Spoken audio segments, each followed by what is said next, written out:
Lab व्यवस्था अध्याय 11 शुद्ध और अशुद्ध पशु।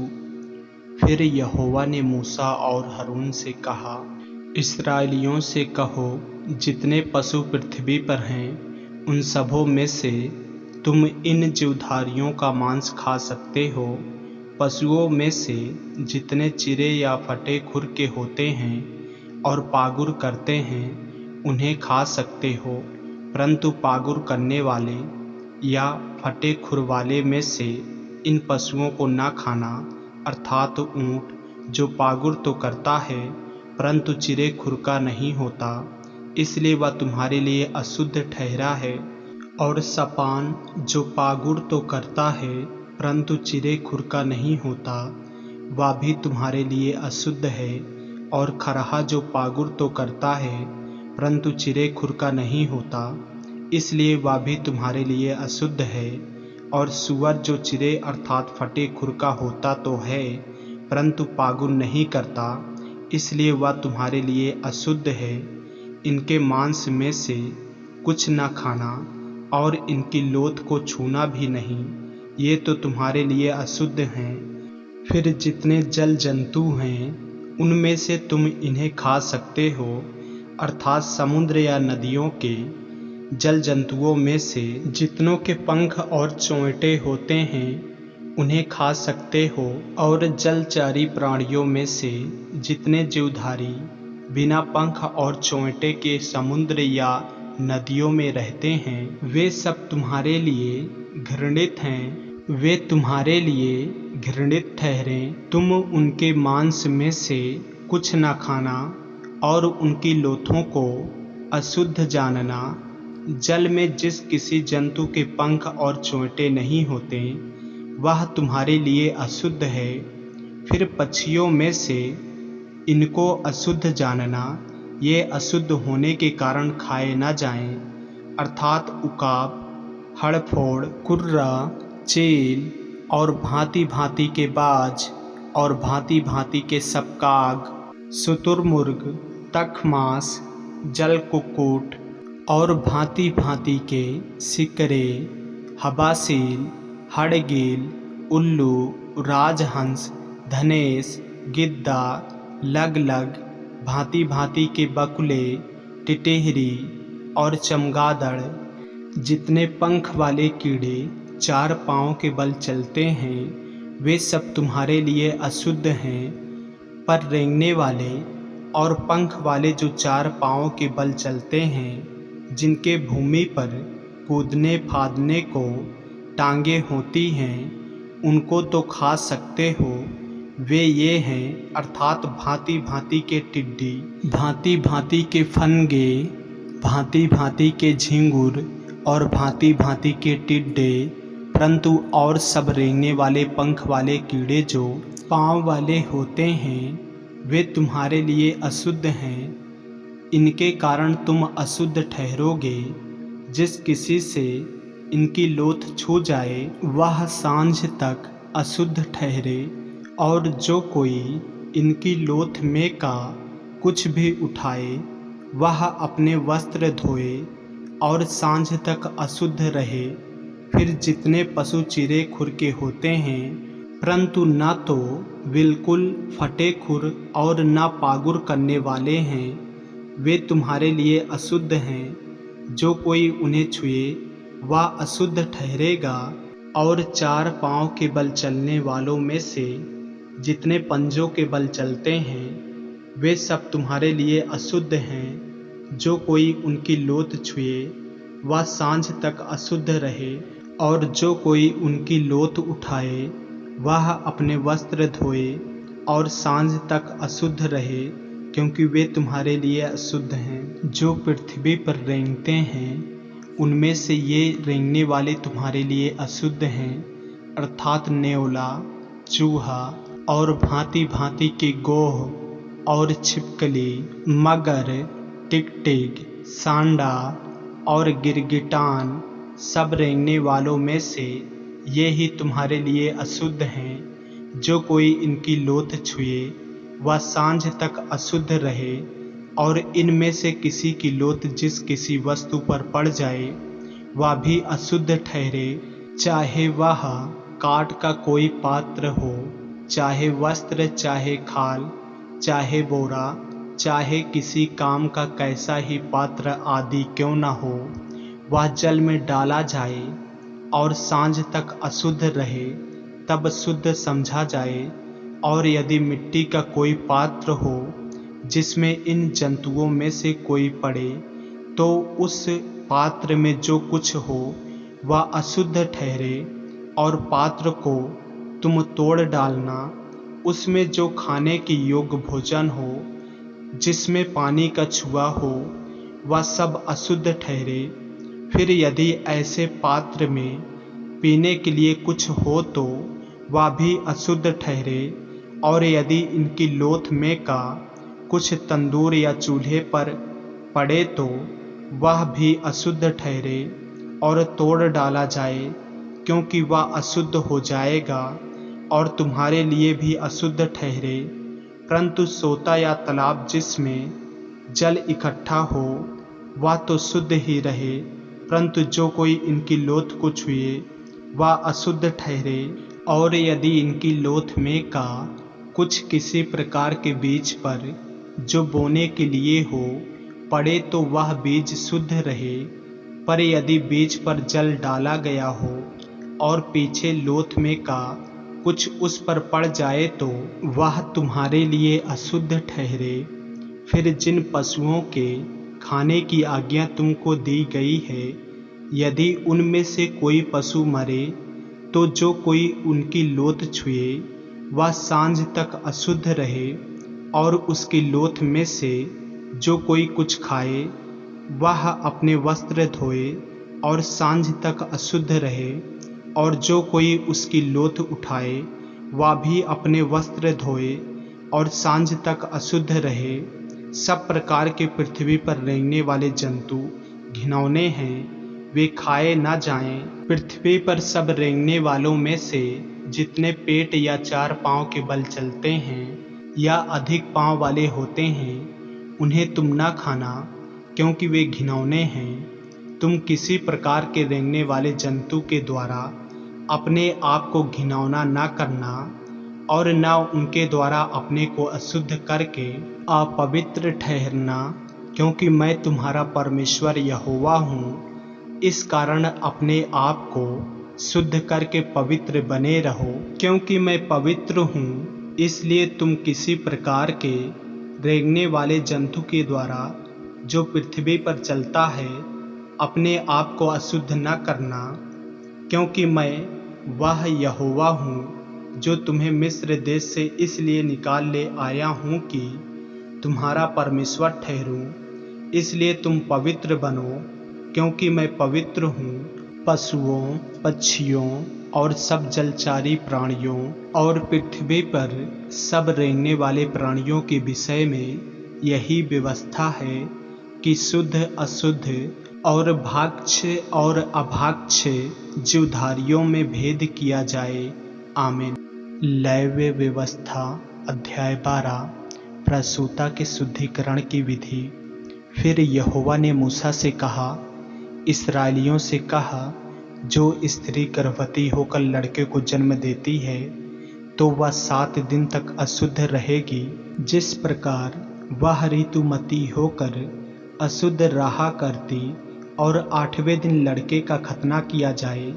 फिर वह स्त्री अपने शुद्ध करने वाले रुधिर में 33 दिन रहे, और जब तक उसके शुद्ध हो जाने के दिन पूरे न हों तब तक वह न तो किसी पवित्र वस्तु को छुए और न पवित्र स्थान में प्रवेश करे। और यदि उसके लड़की पैदा हो तो उसको ऋतुमती की सी अशुद्धता 14 दिन की लगे, और फिर 66 दिन तक अपने शुद्ध करने वाले रुधिर में रहे। जब उसके शुद्ध हो जाने के दिन पूरे हों तब चाहे उसके बेटा हुआ हो चाहे बेटी, वह होम बलि के लिए 1 वर्ष का भेड़ का बच्चा और पाप बलि के लिए कबूतरी का 1 बच्चा या पनडुब्बकी मिलाप वाले तंबू के द्वार पर याजक के पास लाए। तब याजक उसको यहोवा के सामने भेंट चढ़ा के उसके लिए प्रायश्चित करे और वह अपने रुधिर के बहने की अशुद्धता से छूटकर शुद्ध ठहरेगी। जिस स्त्री के लड़का या लड़की पैदा हो उसके लिए यही व्यवस्था है। और यदि उसके पास भेड़ या बकरी देने की पूंजी ना हो तो 2 पंडुक्की या कबूतरी के 2 बच्चे, एक तो होम बलि और दूसरा पाप बलि के लिए दे और याजक उसके लिए प्रायश्चित करे, तब वह शुद्ध ठहरेगी। आमीन। लेवी व्यवस्था अध्याय 13 कुष्ठ रोग से संबंधित नियम। फिर यहोवा ने मूसा और हरून से कहा, जब किसी मनुष्य के शरीर के चर्म में सूजन या पपड़ी या दाग हो और इससे इसके चर्म में कोढ़ की व्याधि सा कुछ दिखाई पड़े तो उसे हरून याजक के पास या उसके पुत्र जो याजक हैं उनमें से किसी के पास ले जाए। जब याजक उसके चर्म की व्याधि को देखे और यदि उस व्याधि के स्थान के रोएं उजले हो गए हों और व्याधि चर्म से गहरी दिखाई पड़े तो वह जान ले कि कोढ़ की व्याधि है और याजक उस मनुष्य को देखकर उसको अशुद्ध ठहराए।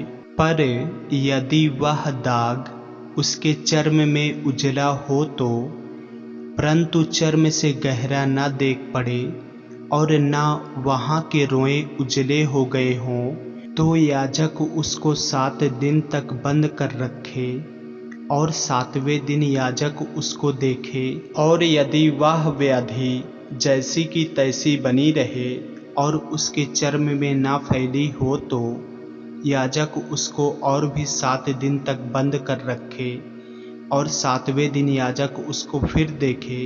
और यदि देख पड़े कि व्याधि की चमक कम है और व्याधि चर्म से फैली ना हो तो याजक उसको शुद्ध ठहराए, क्योंकि उसके तो चर्म में पपड़ी है और वह अपने वस्त्र धोकर शुद्ध हो जाए।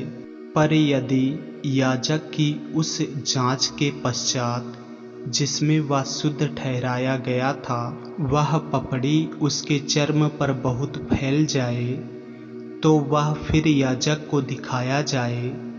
और यदि याजक को देख पड़े कि पपड़ी चर्म में फैल गई है तो वह उसको अशुद्ध ठहराए, क्योंकि वह कोढ़ ही है। यदि कोढ़ की सी व्याधि किसी मनुष्य के हो तो वह याजक के पास पहुंचाया जाए और याजक उसको देखे।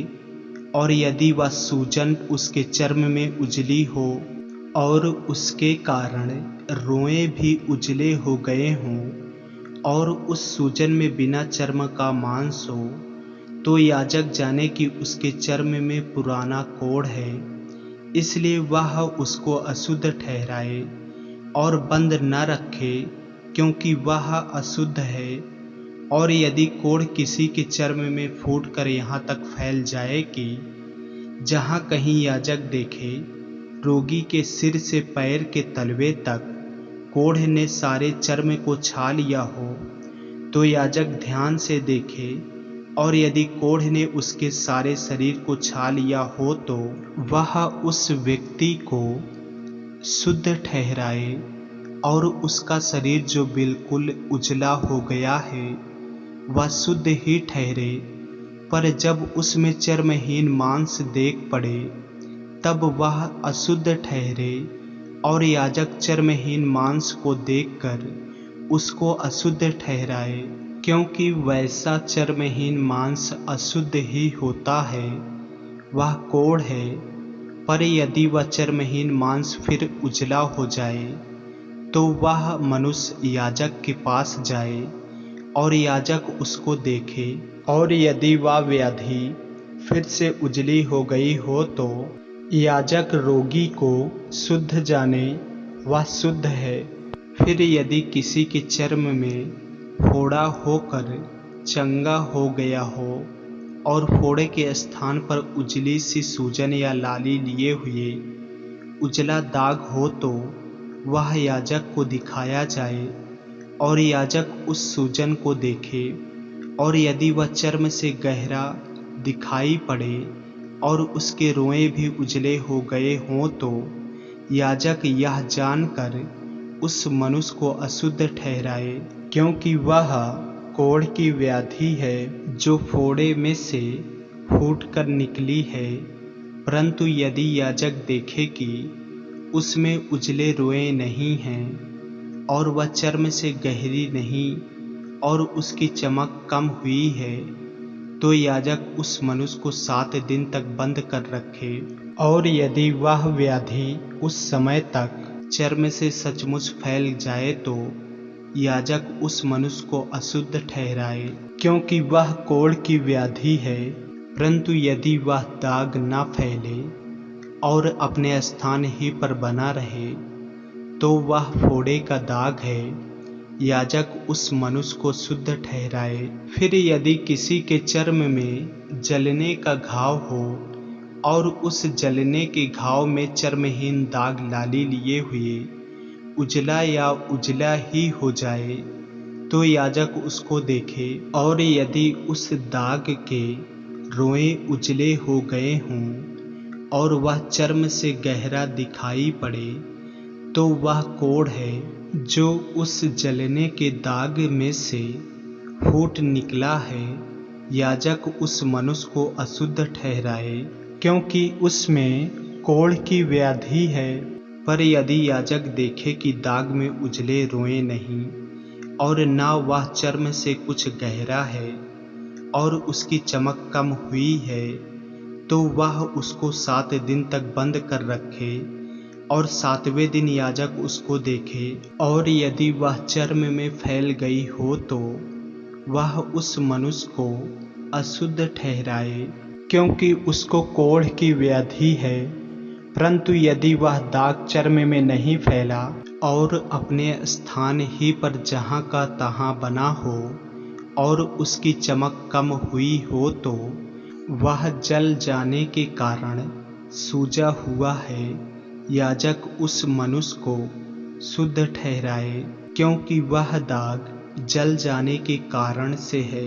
फिर यदि किसी पुरुष या स्त्री के सिर पर या पुरुष की दाढ़ी में व्याधि हो, तो याजक व्याधि को देखे। और यदि वह चर्म से गहरी देख पड़े और उसमें भूरे भूरे पतले बाल हों, तो याजक उस मनुष्य को अशुद्ध ठहराए। वह व्याधि सिंहुआ अर्थात सिर या दाढ़ी का कोढ़ है। और यदि याजक सिंहुए की व्याधि को देखे कि वह चर्म से गहरी नहीं है और उसमें काले काले बाल नहीं हैं, तो वह सिंहुए के रोगी को 7 दिन तक बंद कर रखे और 7वें दिन याजक व्याधि को देखे। तब यदि वह सिंहुआ फैला ना हो और उसमें भूरे भूरे बाल ना हों और सिंहुआ चर्म से गहरा ना देख पड़े, तो यह मनुष्य मुंडा तो जाए, परंतु जहाँ सिंहुआ हो वहाँ ना मुंडा जाए। और याजक उस सिंहुआ वाले को और भी 7 दिन तक बंद करे और 7वें दिन याजक सिंहुए को देखे। और यदि वह सिंहुआ चर्म से फैला ना हो और चर्म से गहरा ना देख पड़े, तो याजक उस मनुष्य को शुद्ध ठहराए और वह अपने वस्त्र धो के शुद्ध ठहरे। पर यदि उसके शुद्ध ठहरने के पश्चात सिंहुआ चर्म से कुछ भी फैले, तो याजक उसको देखे। और यदि वह चर्म में फैला हो तो याजक भूरे बाल न ढूंढे, क्योंकि वह मनुष्य अशुद्ध है। परंतु यदि उसकी दृष्टि में वह सिंहुआ जैसे का तैसा बना हो और उसमें काले काले बाल जमे हों, तो वह जाने कि सिंहुआ चंगा हो गया है और वह मनुष्य शुद्ध है। याजक उसको शुद्ध ही ठहराए। फिर यदि किसी पुरुष या स्त्री के चर्म में उजले दाग हों, तो याजक देखे। और यदि उसके चर्म में वे दाग कम उजले हों, तो वह जाने कि उसको चर्म में निकली हुई दाद ही है, वह मनुष्य शुद्ध ठहरे। फिर जिसके सिर के बाल झड़ गए हों तो जानना कि वह चंदुला तो है परंतु शुद्ध है, और जिसके सिर के आगे के बाल झड़ गए हों तो वह माथे का चंदुला तो है परंतु शुद्ध है। परंतु यदि चंदुले सिर पर या चंदुले माथे पर लाली लिए हुए उजली व्याधि हो तो जानना कि वह उसके चंदुले सिर या चंदुले माथे पर निकला हुआ कोढ़ है, इसलिए याजक उसको देखे। और यदि व्याधि की सूजन उसके चंदुले सिर या चंदुले माथे पर ऐसी लाली लिए हुए उजली हो जैसा चर्म के कोढ़ में होता है, तो वह मनुष्य कोढ़ी है और अशुद्ध है, और याजक उसको अवश्य अशुद्ध ठहराए, क्योंकि वह व्याधि उसके सिर पर है। जिसमें वह व्याधि हो उस कोढ़ी के वस्त्र फटे और सिर के बाल बिखरे रहें, और वह अपने ऊपर वाले होंठ को ढांपे हुए अशुद्ध अशुद्ध पुकारा करे। जितने दिन तक वह व्याधि उसमें रहे उतने दिन तक वह अशुद्ध रहेगा और वह अशुद्ध ठहरा रहे, इसलिए वह अकेला रहा करे। उसका निवास स्थान छावनी के बाहर हो, वस्त्र या चमड़े की वस्तु का कोढ़। फिर जिस वस्त्र में कोढ़ की व्याधि हो, चाहे वह वस्त्र ऊन का हो चाहे सनी का, वह व्याधि चाहे उस सनी या ऊन के वस्त्र के ताने में हो चाहे बाने में, या वह विधि चमड़े में या चमड़े के बनी हुई किसी वस्तु में हो, यदि वह विधि किसी वस्त्र के चाहे ताने में चाहे बाने में या चमड़े में या चमड़े की किसी वस्तु में हरी हो या लाल सी हो, तो जानना कि वह कोढ़ की व्याधि है, और वह याजक को दिखाई जाए, और याजक व्याधि को देखे और व्याधि वाली वस्तु को 7 दिन के लिए बंद करे, और 7वें दिन वह उस व्याधि को देखे। और यदि वह वस्त्र के चाहे ताने में चाहे बाने में या चमड़े में या चमड़े की बनी हुई किसी वस्तु में फैल गई हो, तो जानना कि व्याधि गलती कोढ़ है, इसलिए वह वस्तु चाहे कैसे ही काम में क्यों ना आती हो, जिसके ताने या बाने में वह विधि हो, चाहे वह ऊन का हो चाहे सनी का या चमड़े की वस्तु हो, उसको जला दे। वह व्याधि गलती कोढ़ की है, वह वस्तु आग में जलाई जाए। यदि याजक देखे कि वह व्याधि उस वस्त्र के ताने या बाने में या चमड़े की उस वस्तु में नहीं फैली, तो जिस वस्तु में व्याधि हो उसके धोने की आज्ञा दे, तब उसे और भी 7 दिन तक बंद कर रखे, और उसके धोने के बाद याजक उसको देखे। और यदि व्याधि का न तो रंग बदला हो और न व्याधि फैली हो, तो जानना कि वह अशुद्ध है, उसे आग में जलाना, क्योंकि चाहे वह व्याधि भीतर चाहे ऊपरी हो, तो भी वह खा जाने वाली व्याधि है।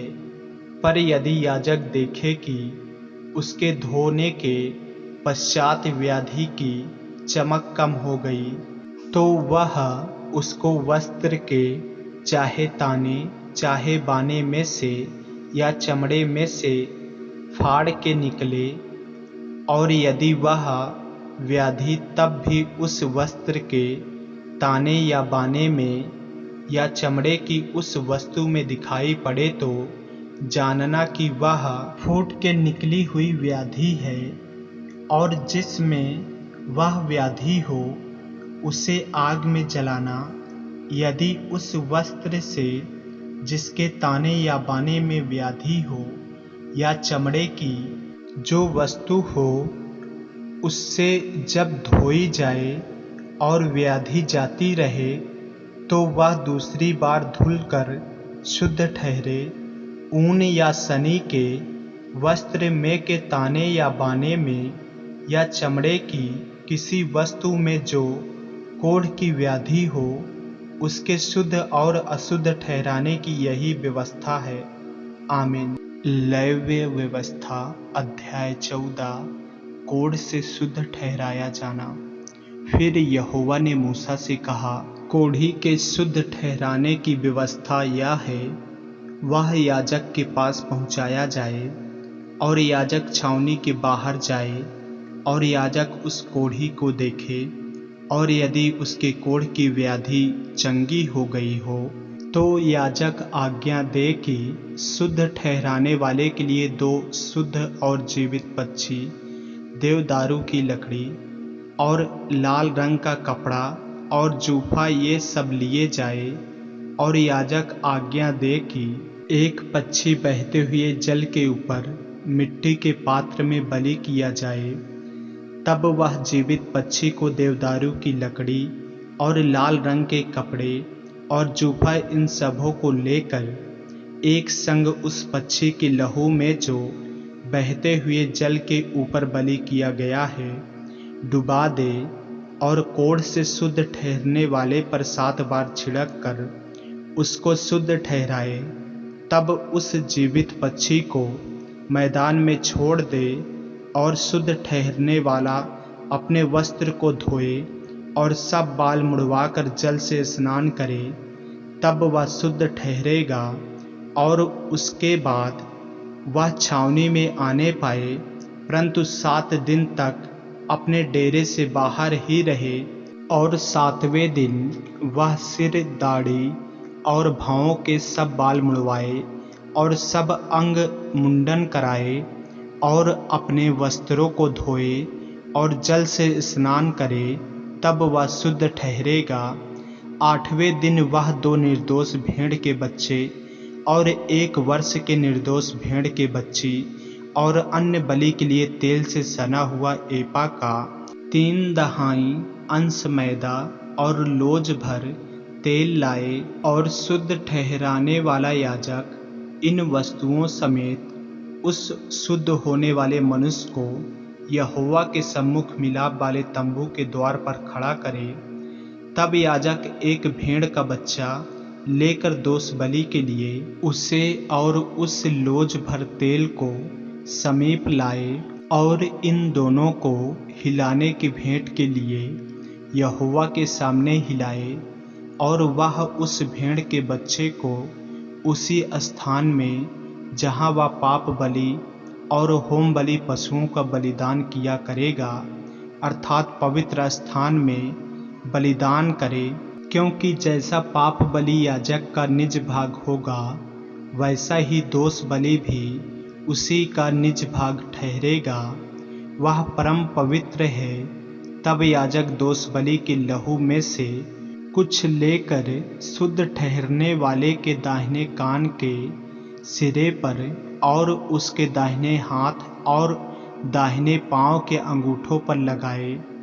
तब याजक उस लोज भर तेल में से कुछ लेकर अपने बाएं हाथ की हथेली पर डाले, और याजक अपने दाहिने हाथ की उंगली को अपनी बाईं हथेली पर के तेल में डुबाकर उस तेल में से कुछ अपनी उंगली से यहोवा के सम्मुख 7 बार छिड़के, और जो तेल उसकी हथेली पर रह जाएगा, याजक उसमें से कुछ शुद्ध होने वाले के दाहिने कान के सिरे पर और उसके दाहिने हाथ और दाहिने पांव के अंगूठों पर दोष बलि के लहू के ऊपर लगाए, और जो तेल याजक की हथेली पर रह जाए उसको वह शुद्ध होने वाले के सिर पर डाल दे, और याजक उसके लिए यहोवा के सामने प्रायश्चित करे। याजक पाप बलि को भी चढ़ाकर उसके लिए जो अपनी अशुद्धता से शुद्ध होने वाला हो प्रायश्चित करे, और उसके बाद होम बलि पशु का बलिदान करके अन्य बलि समेत वेदी पर चढ़ाए, और याजक उसके लिए प्रायश्चित करे और वह शुद्ध ठहरेगा। परंतु यदि वह दरिद्र हो और इतना लाने के लिए उसके पास पूंजी न हो, तो वह अपना प्रायश्चित करवाने के निमित्त हिलाने के लिए भेड़ का बच्चा दोष बलि के लिए और तेल से सना हुआ एपा का 10वां अंश मैदा अन्न बलि करके और लोज भर तेल लाए और 2 पंडूक या कबूतरी के 2 बच्चे लाए जो वह ला सके, और इनमें से एक तो पाप बलि के लिए और दूसरा होम बलि के लिए हो। और 8वें दिन वह इन सबों को अपने शुद्ध ठहरने के लिए मिलाप वाले तंबू के द्वार पर यहोवा के सम्मुख याजक के पास ले आए। तब याजक उस लोज भर तेल और दोष बलि वाले भेड़ के बच्चे को लेकर हिलाने की भेंट के लिए यहोवा के सामने हिलाए। फिर दोष बलि के भेड़ के बच्चे का बलिदान किया जाए और याजक उसके लहू में से कुछ लेकर शुद्ध ठहरने वाले के दाहिने कान के सिरे पर और उसके दाहिने हाथ और दाहिने पांव के अंगूठों पर लगाए। फिर याजक उस तेल में से कुछ अपने बाएं हाथ की हथेली पर डालकर अपने दाहिने हाथ की उंगली से अपनी बाईं हथेली पर के तेल में से कुछ यहोवा के सम्मुख 7 बार छिड़के। फिर याजक अपनी हथेली पर के तेल में से कुछ शुद्ध ठहरने वाले के दाहिने कान के सिरे पर और उसके दाहिने हाथ और दाहिने पांव के अंगूठों पर दोष बलि के लहू के स्थान पर लगाए, और जो तेल याजक की हथेली पर रह जाए उसे वह शुद्ध ठहरने वाले के लिए यहोवा के सामने प्रायश्चित करने को उसके सिर पर डाल दे। तब वह पंडुक्कों या कबूतरी के बच्चों में से जो वह ला सका हो एक को चढ़ाए, अर्थात जो पक्षी वह ला सका हो उनमें से वह एक को पाप बलि के लिए और अन्य बलि समेत दूसरे को होम बलि के लिए चढ़ाए। इस रीति से याजक शुद्ध ठहरने वाले के लिए यहोवा के सामने प्रायश्चित करे, जिसे कोढ़ की व्याधि हो और उसके इतनी पूंजी न हो कि वह शुद्ध ठहरने की सामग्री को ला सके, तो वह उसके लिए यही व्यवस्था है। भवन का कोढ़। फिर यहोवा ने मूसा और हरून से कहा, जब तुम लोग कनान देश में पहुँचो जिसे मैं तुम्हारी निज भूमि होने के लिए तुम्हें देता हूँ, उस समय यदि मैं कोढ़ की व्याधि तुम्हारे अधिकार के किसी घर में दिखाऊं, तो जिसका वह घर हो वह आकर याजक को बता दे कि मुझे ऐसा दिखाई पड़ता है कि घर में मानो कोई व्याधि है। तब याजक आज्ञा दे कि उस घर में व्याधि देखने के लिए मेरे जाने से पहले उसे खाली करो, कहीं ऐसा ना हो कि जो कुछ घर में हो वह सब अशुद्ध ठहरे और मेरे पीछे याजक घर देखने को भीतर जाए, तब वह उस व्याधि को देखे, और यदि वह व्याधि घर की दीवारों पर हरी हरी या लाल लाल मानो खोदी हुई लकीरों के रूप में हों और ये लकीरें दीवार में गहरी देख पड़ती हों, तो याजक घर से बाहर द्वार पर जाकर घर को 7 दिन तक बंद कर रखे और 7वें दिन याजक आकर देखे, और यदि वह व्याधि घर की दीवारों पर फैल गई हो तो याजक आज्ञा दे कि जिन पत्थरों को व्याधि है उन्हें निकालकर नगर से बाहर किसी अशुद्ध स्थान में फेंक दे, और वह घर के भीतर ही भीतर चारों ओर खुरचवाए, और वह खुरचन की मिट्टी नगर से बाहर किसी अशुद्ध स्थान में डाली जाए, और उन पत्थरों के स्थान में और दूसरे पत्थर लेकर लगाएं, और याजक ताज़ा गारा लेकर घर की जुड़ाई करे। यदि पत्थरों के निकाले जाने और घर के खुरचे और लेसे जाने के बाद वह व्याधि फिर घर में फूट निकले, तो याजक आकर देखे, और यदि वह व्याधि घर में फैल गई हो तो वह जान ले कि घर में गलती कोढ़ है, वह अशुद्ध है और वह सब गारे समेत पत्थर, लकड़ी और घर को खुदवाकर गिरा दे और उन सब वस्तुओं को उठवाकर नगर से बाहर किसी अशुद्ध स्थान में फेंकवा दे, और जब तक वह घर बंद रहे तब तक यदि कोई उसमें जाए तो वह सांझ तक अशुद्ध रहे। और जो कोई उस घर में सोए वह अपने वस्त्रों को धोए, और जो कोई उस घर में खाना खाए वह भी अपने वस्त्रों को धोए। पर यदि याजक आकर देखे कि जब से घर लेसा गया है तब से उसमें व्याधि नहीं फैली है, तो यह जानकर कि वह व्याधि दूर हो गई है, घर को शुद्ध ठहराए और उस घर को पवित्र करने के लिए 2 पक्षी देवदारू की लकड़ी, लाल रंग का कपड़ा और जूफा लाए, और एक पक्षी बहते हुए जल के ऊपर मिट्टी के पात्र में बलिदान करे। तब वह देवदारू की लकड़ी, लाल रंग के कपड़े और जूफा और जीवित पक्षी इन सबों को लेकर बलिदान किए हुए पक्षी के लहू में और बहते हुए जल में डुबा दे, और उस घर पर 7 बार छिड़के। इस प्रकार वह पक्षी के लहू और बहते हुए जल और जीवित पक्षी और देवदारू की लकड़ी और जूफा और लाल रंग के कपड़े के द्वारा घर को पवित्र करे। तब वह जीवित पक्षी को नगर से बाहर मैदान में छोड़ दे। इसी रीति से वह घर के लिए प्रायश्चित करे, तब वह शुद्ध ठहरेगा। सब भांति के कोढ़ की व्याधि और सेंहुएं और वस्त्र और घर के कोढ़ और सूजन और पपड़ी और दाग के विषय में शुद्ध और अशुद्ध ठहराने की शिक्षा देने की व्यवस्था यही है। सब प्रकार के कोढ़ की व्यवस्था यही है। आमीन। लैव्य व्यवस्था अध्याय 15। शरीर के अशुद्ध स्त्राव। फिर यहोवा ने मूसा और हारून से कहा, इस्राएलियों से कहो कि जिस जिस पुरुष के प्रमेह हो तो वह प्रमेह के कारण अशुद्ध ठहरे, वह चाहे बहता रहे चाहे बंद भी हो तो भी उसकी अशुद्धता बनी रहेगी। जिसके प्रमेह हो वह जिस जिस बिछौने पर लेटे वह अशुद्ध ठहरे, और जिस जिस वस्तु पर वह बैठे वह भी अशुद्ध ठहरे। और जो कोई उसके बिछौने को छुए वह अपने वस्त्रों को धोकर जल से स्नान करे और सांझ तक अशुद्ध ठहरा रहे।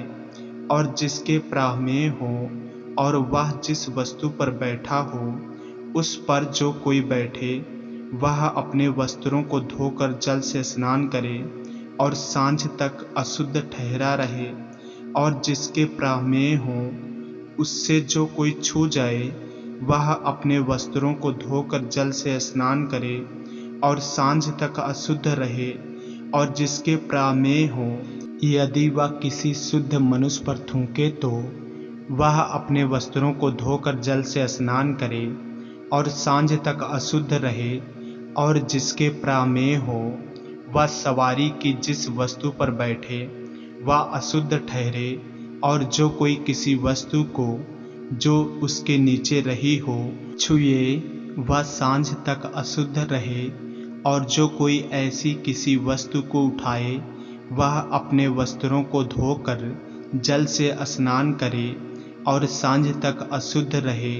और जिसके प्रमेह हो वह जिस किसी को बिना हाथ धोए छुए वह अपने वस्त्रों को धोकर जल से स्नान करे और सांझ तक अशुद्ध रहे। और जिसके प्रमेह हो वह मिट्टी के जिस किसी पात्र को छुए वह तोड़ डाला जाए। और काठ के सब प्रकार के पात्र जल से धोए जाएं। फिर जिसके प्रमेह हो वह जब अपने रोग से चंगा हो जाए तब से शुद्ध ठहरने के 7 दिन गिन ले, और उनके बीतने पर अपने वस्त्रों को धोकर बहते हुए जल से स्नान करे, तब वह शुद्ध ठहरेगा। और 8वें दिन वह 2 पंडुक या कबूतरी के 2 बच्चे लेकर मिलाप वाले तंबू के द्वार पर यहोवा के सम्मुख जाकर उन्हें याजक को दे। तब याजक उनमें से एक को पाप बलि और दूसरे को होम बलि के लिए भेंट चढ़ाए, और याजक उसके लिए उसके प्रमेह के कारण यहोवा के सामने प्रायश्चित करे। फिर यदि किसी पुरुष का वीर्य स्खलित हो जाए तो वह अपने सारे शरीर को जल से धोए और सांझ तक अशुद्ध रहे, और जिस किसी वस्त्र या चमड़े पर वह वीर्य पड़े वह जल से धोया जाए और सांझ तक अशुद्ध रहे। जब कोई पुरुष स्त्री से प्रसंग करे तो वे दोनों जल से स्नान करें और सांझ तक अशुद्ध रहें। फिर जब कोई स्त्री ऋतुमती रहे तो वह 7 दिन तक अशुद्ध ठहरी रहे, और जो कोई उसको छुए वह सांझ तक अशुद्ध रहे। और जब तक वह अशुद्ध रहे तब तक जिस जिस वस्तु पर वह लेटे और जिस जिस वस्तु पर वह बैठे वे सब अशुद्ध ठहरें। और जो कोई उसके बिछौने को छुए वह अपने वस्त्र धोकर जल से स्नान करे और सांझ तक अशुद्ध रहे। और जो कोई किसी वस्तु को छुए जिस पर वह बैठी हो वह अपने वस्त्र धोकर जल से स्नान करे और सांझ तक अशुद्ध रहे। और यदि बिछौने या अन्य किसी वस्तु पर जिस पर वह बैठी हो छूने के समय उसका रुधिर लगा हो तो छूनेहारा सांझ तक अशुद्ध रहे। और यदि कोई पुरुष उससे प्रसंग करे और उसका रुधिर उसके लग जाए तो वह पुरुष 7 दिन तक अशुद्ध रहे, और जिस जिस बिछौने पर वह लेटे वे सब अशुद्ध ठहरें। फिर यदि किसी स्त्री के अपने मासिक धर्म के नियुक्त समय से अधिक दिन तक रुधिर बहता रहे या उस नियुक्त समय से अधिक समय तक ऋतुमती रहे, तो जब तक वह ऐसी दशा में रहे तब तक वह अशुद्ध ठहरी रहे। उसके ऋतुमती रहने के सब दिनों में जिस जिस बिछौने पर वह लेटे वे सब उसके मासिक धर्म के बिछौने के समान ठहरें, और जिस जिस वस्तु पर वह बैठे वे भी उसके ऋतुमती रहने के दिनों के समान अशुद्ध ठहरें। और जो कोई उन वस्तुओं को छुए वह अशुद्ध ठहरे, इसलिए वह अपने वस्त्रों को धोकर जल से स्नान करे और सांझ तक अशुद्ध रहे। पर जब वह स्त्री अपने ऋतुमती से शुद्ध हो जाए तब से वह 7 दिन गिन ले, और उन दिनों के बीतने पर वह शुद्ध ठहरे। फिर 8वें दिन वह 2 पंडुक या कबूतरी के 2 बच्चे लेकर मिलाप वाले तंबू के द्वार पर याजक के पास जाए। तब याजक एक को पाप बलि और दूसरे को होम बलि के लिए चढ़ाए, और याजक उसके लिए उसके मासिक धर्म की अशुद्धता के कारण यहोवा के सामने प्रायश्चित करे।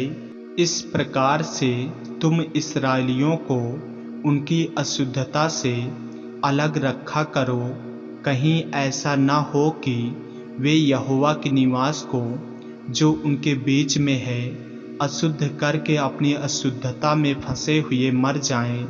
जिसके प्रमेह हो और जो पुरुष वीर्य स्खलित होने से अशुद्ध हो, और जो स्त्री ऋतुमती हो, और क्या पुरुष क्या स्त्री जिस किसी के धातु रोग हो, और जो पुरुष अशुद्ध स्त्री से प्रसंग करे, इन सबों के लिए यही व्यवस्था है। आमीन। लेवी व्यवस्था अध्याय 16। प्रायश्चित का दिन। जब हारून के 2 पुत्र यहोवा के सामने समीप जाकर मर गए, उसके बाद यहोवा ने मूसा से बातें की, और यहोवा ने मूसा से कहा, अपने भाई हारून से कहा कि संदूक के ऊपर के प्रायश्चित वाले ढकने के आगे बीच वाले पर्दे के अंदर पवित्र स्थान में हर समय न प्रवेश करे, नहीं तो मर जाएगा, क्योंकि मैं प्रायश्चित वाले ढकने के ऊपर बादल में दिखाई दूंगा। जब हारून पवित्र स्थान में प्रवेश करे तब इस रीति से प्रवेश करे, अर्थात पाप बलि के लिए एक बछड़े को और होम बलि के लिए एक मेढ़े को लेकर आए। वह सनी के कपड़े का पवित्र अंगरखा और अपने तन पर सनी के कपड़े की जांघिया पहने हुए और सनी के कपड़े का कटिबंध और सनी के कपड़े की पगड़ी भी बांधे हुए प्रवेश करे।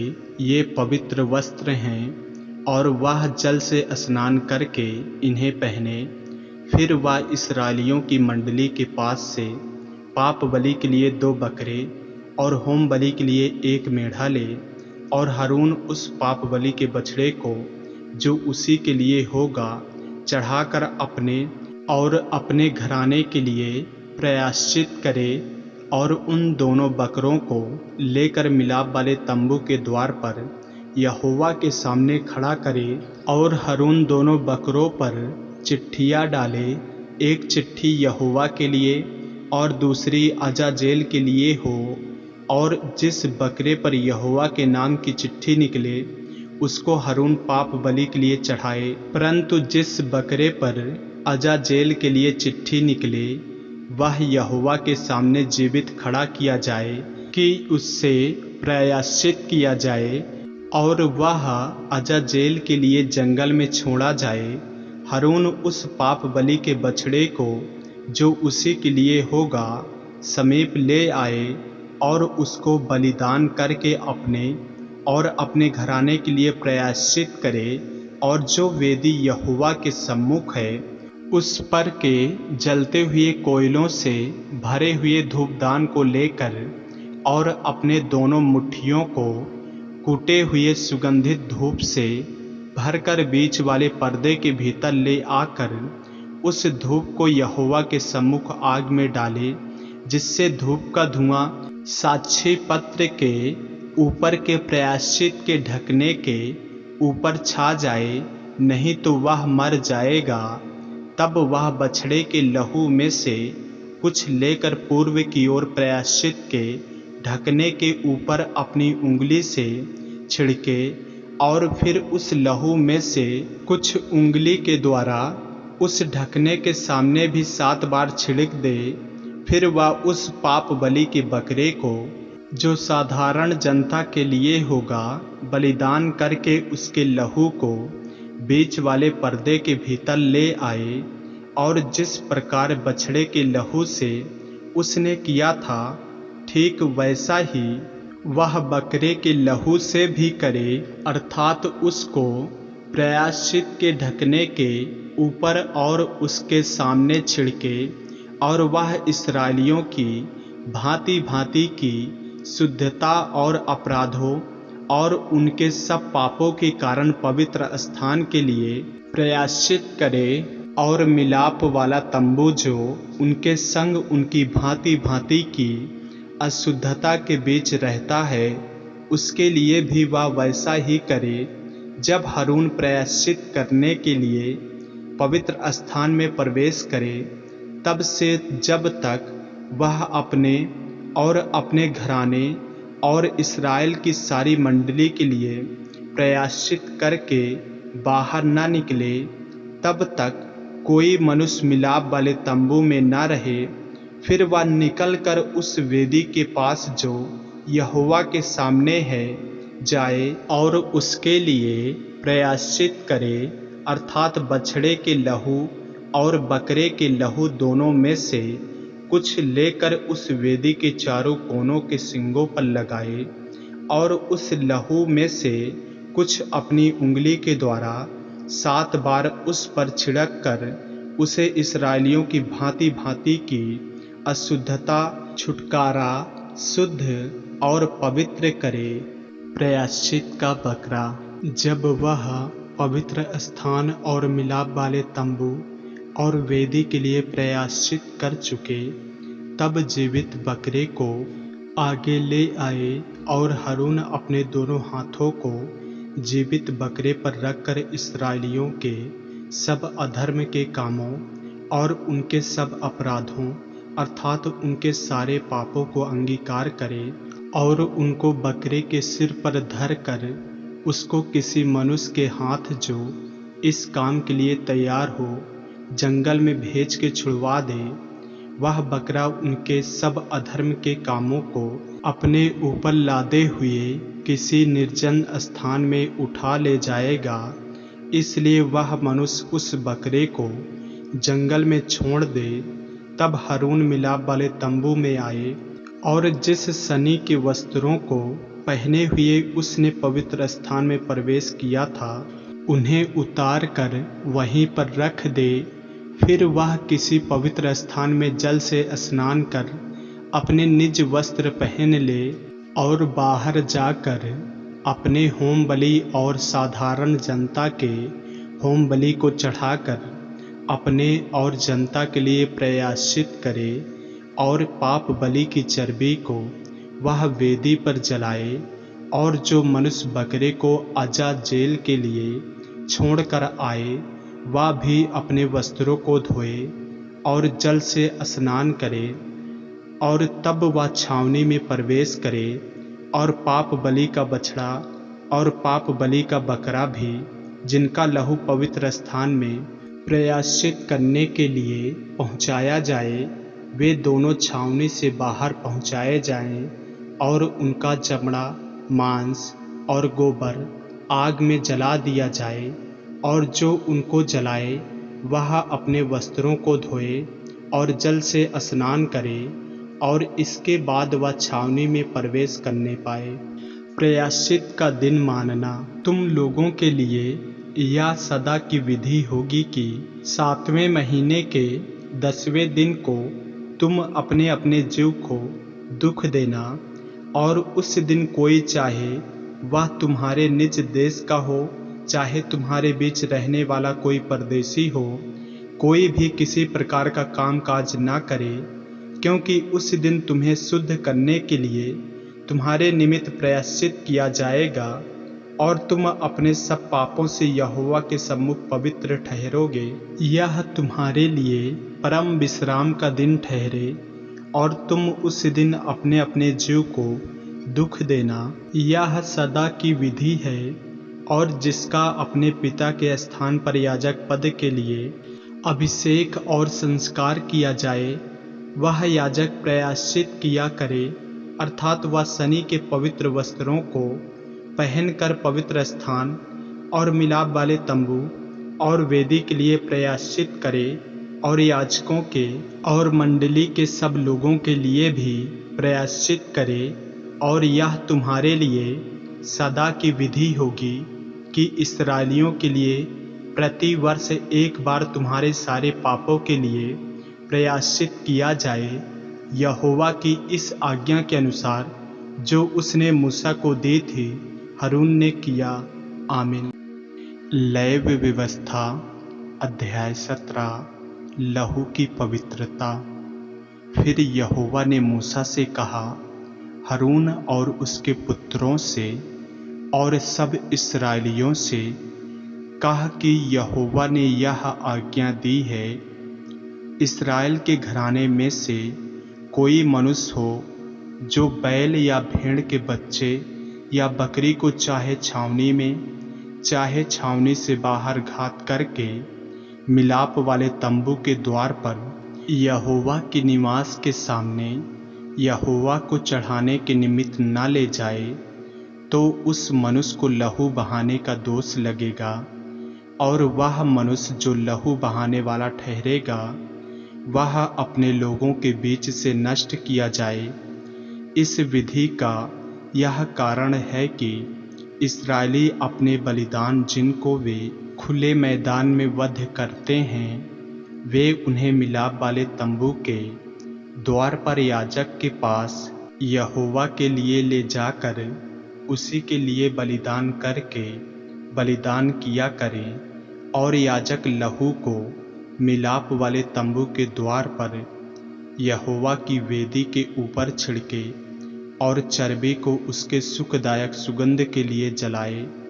वे जो बकरों के पूजक होकर वे विचार करते हैं वे फिर अपने बलि पशुओं को उनके लिए बलिदान न करें। तुम्हारी पीढ़ियों के लिए यह सदा की विधि होगी। तू उनसे कह कि इस्राएल के घराने के लोगों में से या उनके बीच रहने वाले परदेशियों में से कोई मनुष्य क्यों न हो जो होम बलि या मेल बलि चढ़ाए और उसको मिलाप वाले तंबू के द्वार पर यहोवा के लिए चढ़ाने को न ले आए, वह मनुष्य अपने लोगों में से नष्ट किया जाए।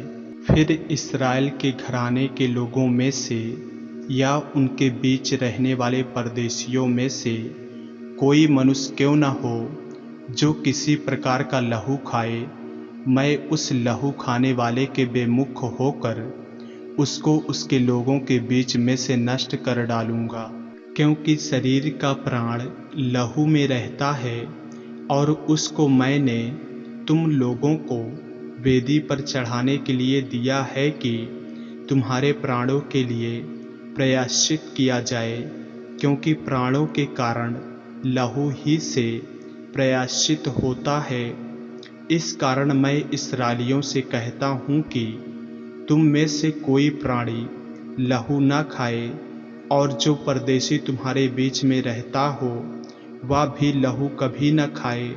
इस्राएलियों में से या उनके बीच रहने वाले परदेशियों में से कोई मनुष्य क्यों न हो जो आहार करके खाने के योग पशु या पक्षी को पकड़े, वह उसके लहू को उंडेल कर धूल से ढांप दे, क्योंकि शरीर का प्राण जो है वह उसका लहू ही है जो उसके प्राण के साथ एक है। इसीलिए मैं इस्राएलियों से कहता हूँ कि किसी प्रकार के प्राणी के लहू को तुम ना खाना, क्योंकि सब प्राणियों का प्राण उनका लहू ही है। जो कोई उसको खाए वह नष्ट किया जाएगा, और चाहे वह देशी हो या परदेशी हो।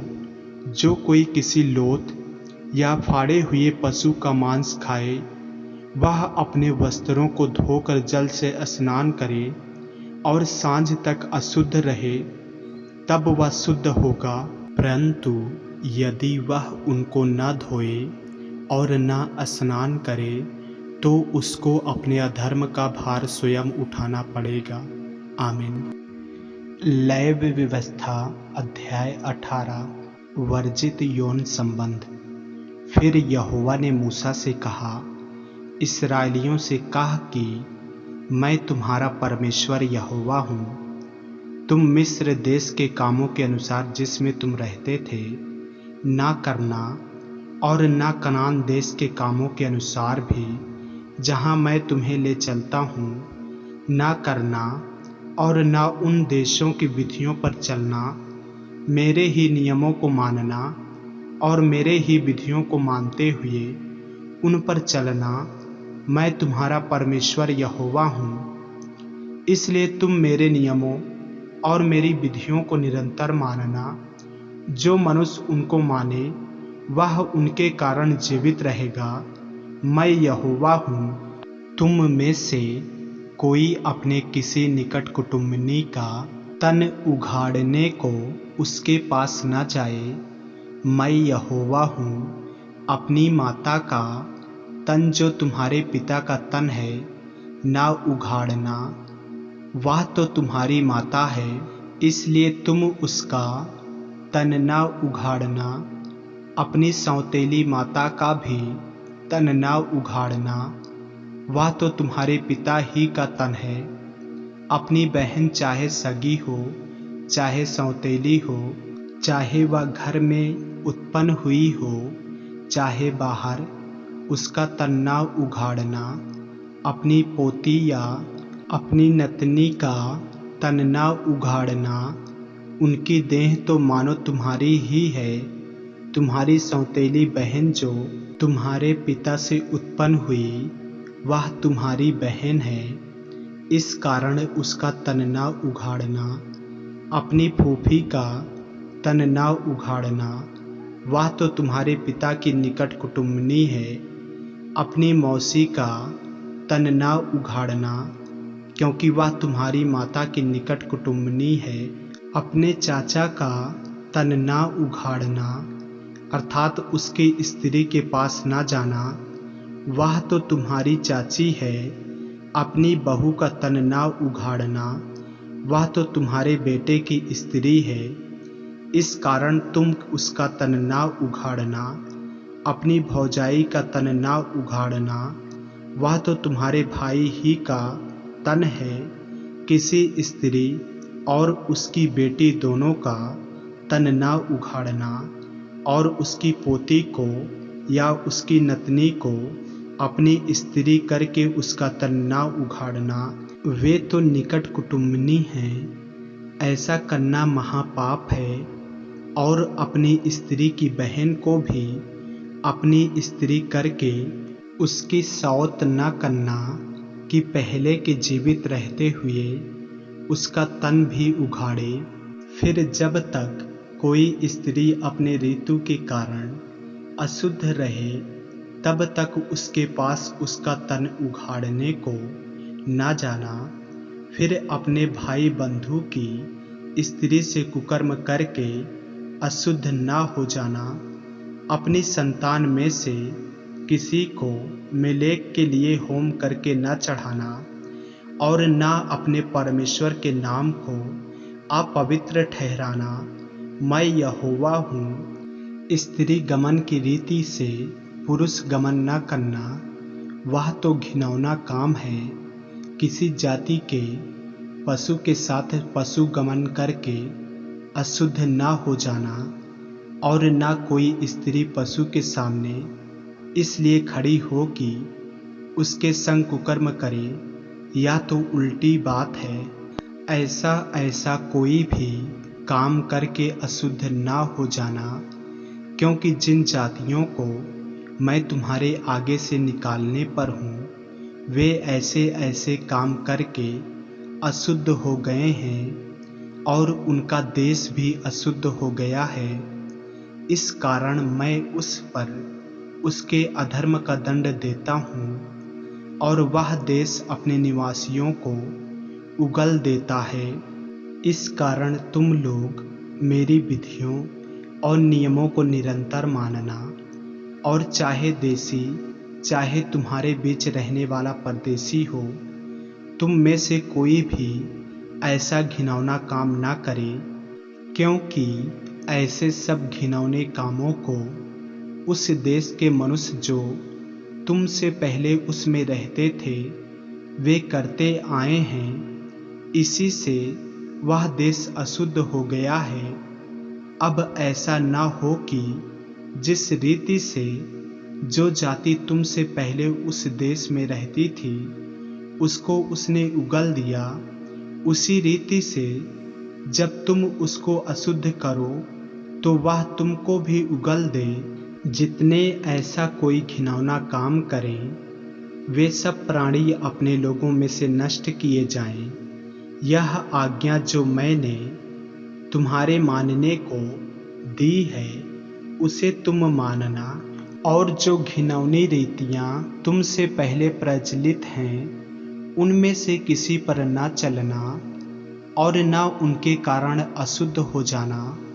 मैं तुम्हारा परमेश्वर यहोवा हूँ। आमीन। लेव व्यवस्था अध्याय 19। पवित्रता और आचरण के नियम। फिर यहोवा ने मूसा से कहा, इस्राएलियों की सारी मंडली से कहा कि तुम पवित्र बने रहो, क्योंकि मैं तुम्हारा परमेश्वर यहोवा पवित्र हूँ। तुम अपनी अपनी माता और अपने अपने पिता का भय मानना, और मेरे विश्राम दिनों को मानना। मैं तुम्हारा परमेश्वर यहोवा हूँ। तुम मूर्तों की ओर न फिरना, और देवताओं की प्रतिमाएं ढाल कर न बना लेना। मैं तुम्हारा परमेश्वर यहोवा हूँ। जब तुम यहोवा के लिए मेल बलि करो, तब ऐसा बलिदान करना जिससे मैं तुमसे प्रसन्न हो जाऊं। उसका मांस बलिदान के दिन और दूसरे दिन खाया जाए, परंतु तीसरे दिन तक जो रह जाए वह आग में जला दिया जाए। यदि उसमें से कुछ भी तीसरे दिन खाया जाए तो यह घृणित ठहरेगा और ग्रहण न किया जाएगा। और उसका खाने वाला यहोवा के पवित्र पदार्थ को अपवित्र ठहराता है, इसलिए उसको अपने अधर्म का भार स्वयं उठाना पड़ेगा और वह प्राणी अपने लोगों में से नष्ट किया जाएगा। फिर जब तुम अपने देश के खेत काटो तब अपने खेत के कोने कोने तक पूरा न काटना और काटे हुए खेत की गिरी पड़ी बालों को न चुनना और अपनी दाख की बारी का दाना दाना न तोड़ लेना और अपनी दाख की बारी के झड़े हुए अंगूरों को न बटोरना, उन्हें दीन और परदेशी लोगों के लिए छोड़ देना। मैं तुम्हारा परमेश्वर यहोवा हूँ। तुम चोरी न करना और एक दूसरे से न तो कपट करना और न झूठ बोलना। तुम मेरे नाम की झूठी शपथ खा के अपने परमेश्वर का नाम अपवित्र न ठहराना। मैं यहोवा हूँ। एक दूसरे पर अंधेर न करना और न एक दूसरे को लूट लेना। मजदूर की मजदूरी तेरे पास सारी रात सवेरे तक न रहने पाए। बहिरे को साप न देना और न अंधे के आगे ठोकर रखना और अपने परमेश्वर का भय मानना। मैं यहोवा हूँ। न्याय में कुटिलता न करना और न तो कंगाल का पक्ष करना और न बड़े मनुष्यों का मुंह देखा विचार करना। एक दूसरे का न्याय धर्म से करना। लुतरा बन के अपने लोगों में न फिरा करना और एक दूसरे का लहू बहाने की युक्तियां न बांधना। मैं यहोवा हूँ। अपने मन में एक दूसरे के प्रति बैर न रखना। अपने पड़ोसी को अवश्य डांटना, नहीं तो उसके पाप का भार तुझको उठाना पड़ेगा। पलटा न लेना और न अपने जाति भाइयों से बैर रखना, परंतु एक दूसरे से अपने ही समान प्रेम रखना। मैं यहोवा हूँ। तुम मेरी विधियों को निरंतर मानना।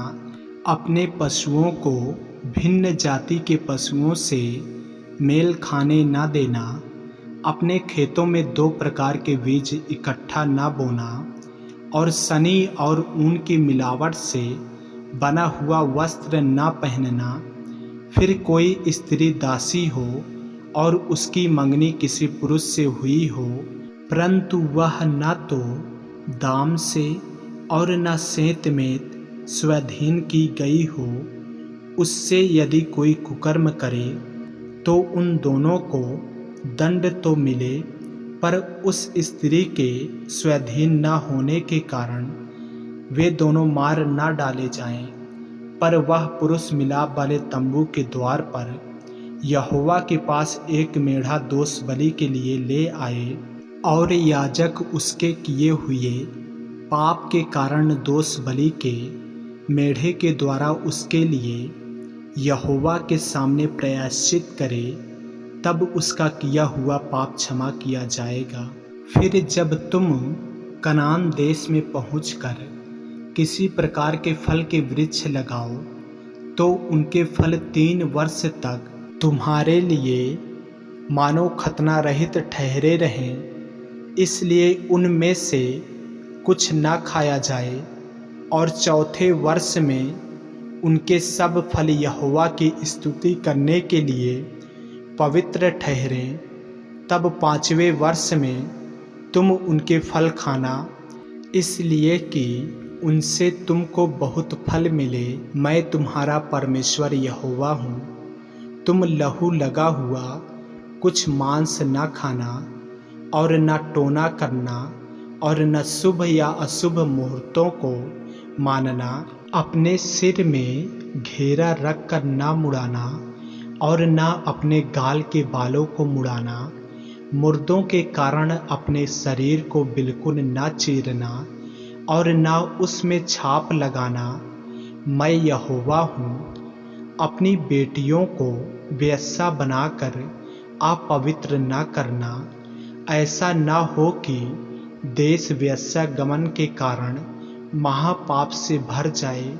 मेरे विश्राम दिन को माना करना और मेरे पवित्र स्थान का भय निरंतर मानना, मैं यहोवा हूँ। ओझाओं और भूत साधने वालों की ओर न फिरना और ऐसों की खोज करके उनके कारण अशुद्ध न हो जाना। मैं तुम्हारा परमेश्वर यहोवा हूँ। पके बाल वालों के सामने उठ खड़े होना और बूढ़े का आदर मान करना और अपने परमेश्वर का भय निरंतर मानना, मैं यहोवा हूँ। यदि कोई परदेशी तुम्हारे देश में तुम्हारे संग रहे तो उसको दुख ना देना।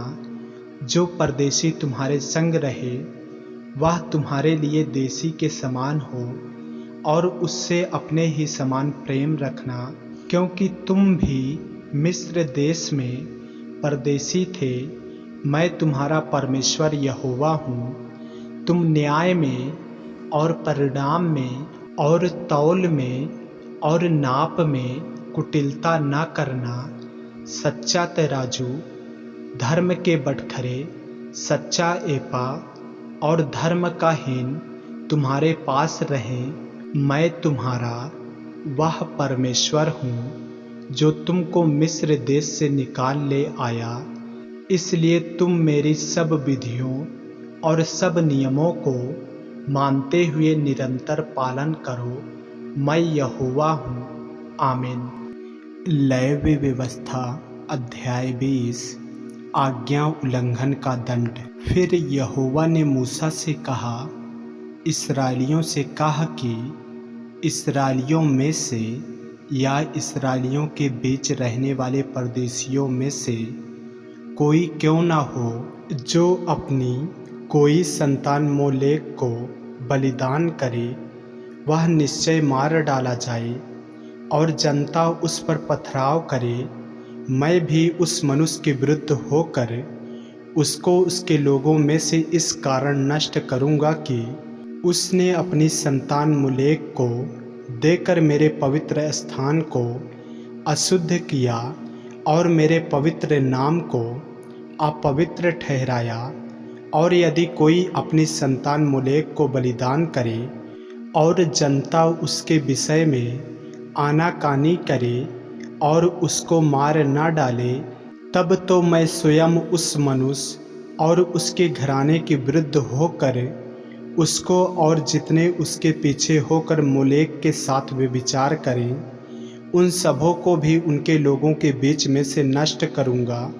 फिर जो प्राणी ओझाओं या भूत साधने वालों की ओर फिर के और उनके पीछे होकर व्यभिचारी बने, तो मैं उस प्राणी के विरुद्ध होकर उसको उसके लोगों के बीच में से नष्ट कर दूंगा। इसलिए तुम अपने आप को पवित्र करो और पवित्र बने रहो, क्योंकि मैं तुम्हारा परमेश्वर यहोवा हूँ। और तुम मेरी विधियों को मानना और उनका पालन भी करना, क्योंकि मैं तुम्हारा पवित्र करने वाला यहोवा हूँ। कोई क्यों न हो जो अपने पिता या माता को शाप दे, वह निश्चय मार डाला जाए। उसने अपने पिता या माता को शाप दिया है, इस कारण उसका खून उसी के सिर पर पड़ेगा। फिर यदि कोई पराई स्त्री के साथ व्यभिचार करे, तो जिसने किसी दूसरे की स्त्री के साथ व्यभिचार किया हो, तो वह व्यभिचारी और वह व्यभिचारिणी दोनों निश्चय मार डाले जाएं। यदि कोई अपनी सौतेली माता के साथ सोए, वह अपने पिता ही का तन उघाड़ने वाला ठहरेगा। इसलिए वे दोनों निश्चय मार डाले जाएं, उनका खून उन्हीं के सिर पर पड़ेगा। यदि कोई अपनी पतोहू के साथ सोए, तो वे दोनों निश्चय मार डाले जाएं, क्योंकि वे उल्टा काम करने वाले ठहरेंगे और उनका खून उन्हीं के सिर पर पड़ेगा। यदि कोई जिस रीति स्त्री से उसी रीति पुरुष से प्रसंग करे, तो वे दोनों घिनौना काम करने वाले ठहरेंगे। इस कारण वे निश्चय मार डाले जाएं, उनका खून उन्हीं के सिर पर पड़ेगा। यदि कोई अपनी पत्नी और अपनी सास दोनों को रखे, तो यह महापाप है। इसलिए वह पुरुष और वे स्त्रियां तीनों के तीनों आग में जलाए जाएं, जिससे तुम्हारे बीच महापाप न हो। फिर यदि कोई पुरुष पशु गमी हो तो पुरुष और पशु दोनों निश्चय मार डाले जाएं। यदि कोई स्त्री पशु के पास जाकर उसके संग कुकर्म करे तो तू उस स्त्री और पशु दोनों को घात करना, वे निश्चय मार डाले जाएं, उनका खून उन्हीं के सिर पर पड़ेगा। यदि कोई अपनी बहन का, चाहे उसकी सगी बहन हो चाहे सौतेली, उसका नग्न तन देखे और उसकी बहन भी उसका नग्न तन देखे तो यह निंदित बात है। वे दोनों अपने जाति भाइयों की आंखों के सामने नष्ट किए जाएं, क्योंकि जो अपनी बहन का तन उघाड़ने वाला ठहरेगा उसे अपने अधर्म का भार स्वयं उठाना पड़ेगा। फिर यदि कोई पुरुष किसी ऋतुमती स्त्री के संग सोकर उसका तन उघाड़े तो वह पुरुष उसके रुधिर के सोते का उघाड़ने वाला ठहरेगा और वह स्त्री अपने रुधिर के सोते को उघाड़ने वाली ठहरेगी। इस कारण वे दोनों अपने लोगों के बीच में से नष्ट किए जाएं। अपनी मौसी या फूफी का तन न उघाड़ना, क्योंकि जो उसे उघाड़े वह अपनी निकट कुटुंबनी को नंगा करता है। इसलिए उन दोनों को अपने अधर्म का भार उठाना पड़ेगा। यदि कोई अपनी चाची के संग सोए तो वह अपने चाचा का तन उघाड़ने वाला ठहरेगा। इसलिए वे दोनों अपने पाप के भार को उठाए हुए निर्वश मर जाएंगे। यदि कोई अपनी भौजी या भयाहू को अपनी पत्नी बनाए तो इसे घिनौना काम जानना और वह अपने भाई का तन उघाड़ने वाला ठहरेगा। इस कारण वे दोनों निर्वश रहेंगे। तुम मेरी सब विधियों और मेरे सब नियमों को समझ के साथ मानना, जिससे यह न हो कि जिस देश में मैं तुम्हें लिए जा रहा हूँ वह तुमको उगल दे, और जिस जाति के लोगों को मैं तुम्हारे आगे से निकालता हूँ उनकी रीति रस्म पर न चलना, क्योंकि उन लोगों ने जो ये सब कुकर्म किए हैं, इसी कारण मुझे उनसे घृणा हो गई है। पर मैं तुम लोगों से कहता हूँ कि तुम तो उनकी भूमि के अधिकारी होगे, और मैं इस देश को जिसमें दूध और मधु की धाराएं बहती है तुम्हारे अधिकार में कर दूंगा। मैं तुम्हारा परमेश्वर यहोवा हूँ, जिसने तुमको अन्य देशों के लोगों से अलग किया है। इस कारण तुम शुद्ध और अशुद्ध पशुओं में और शुद्ध और अशुद्ध पक्षियों में भेद करना, और कोई पशु या पक्षी या किसी प्रकार का भूमि पर रेंगने वाला जीव जंतु क्यों न हो, जिसको मैंने तुम्हारे लिए अशुद्ध ठहरा कर वर्जित किया है, उससे अपने आप को अशुद्ध न करना। तुम मेरे लिए पवित्र बने रहना, क्योंकि मैं यहोवा स्वयं पवित्र हूँ। और मैंने तुमको और देशों के लोगों से इसलिए अलग किया है कि तुम निरंतर मेरे ही बने रहो। यदि कोई पुरुष या स्त्री ओझाई अथवा भूत की साधना करे तो वह निश्चय मार डाला जाए, ऐसों पर पथराव किया जाए, उनका खून उन्हीं के सिर पर पड़ेगा। आमीन। ऐसे ही वचनों को सुनने के लिए हमारे चैनल को सब्सक्राइब करें और बेल आइकन के बटन को दबाएं। और यदि आप हमारे फेसबुक पेज पर, इंस्टाग्राम पर नए हैं तो हमारे पवित्र बाइबल को फॉलो करें, लाइक करें, ताकि परमेश्वर का वचन रोजाना आप तक पहुंच सके। जय मसीह की। प्रभु आपको आशीष दे।